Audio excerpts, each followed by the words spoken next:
In a typical summer, the Frenchmen Butte Museum is busy with guests, especially school groups, early in the summer. But this year was far from a typical summer, with COVID-19 health restrictions forcing the volunteer run museum to open later in the season.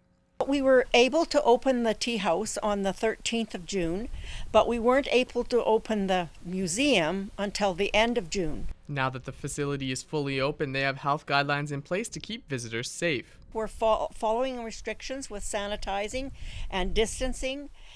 Small groups go through the museum, but we find our weekends are busy, and the weeks may be a bit slower. With fewer Canadians traveling internationally, the Frenchmen Butte Museum is hoping more people from around the Midwest will stop by to explore the history of the area. It takes you about 3/4 of an hour to an hour to get out from Lloydminster.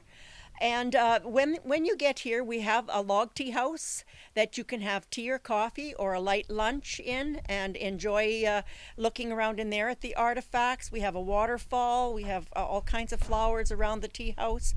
And when you're done that, if you like, you can just walk around and look at things, or you can actually have a tour with a tour guide that takes you through each building and explains anything that you want to learn about.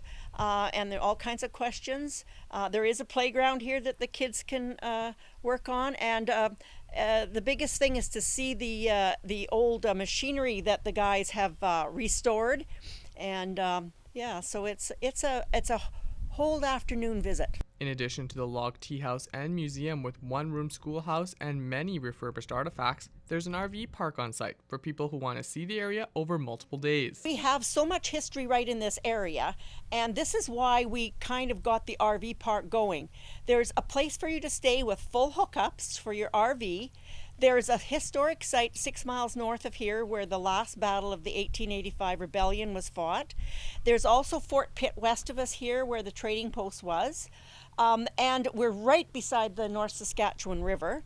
So there's hiking, and you can spend a full weekend here enjoying what we have.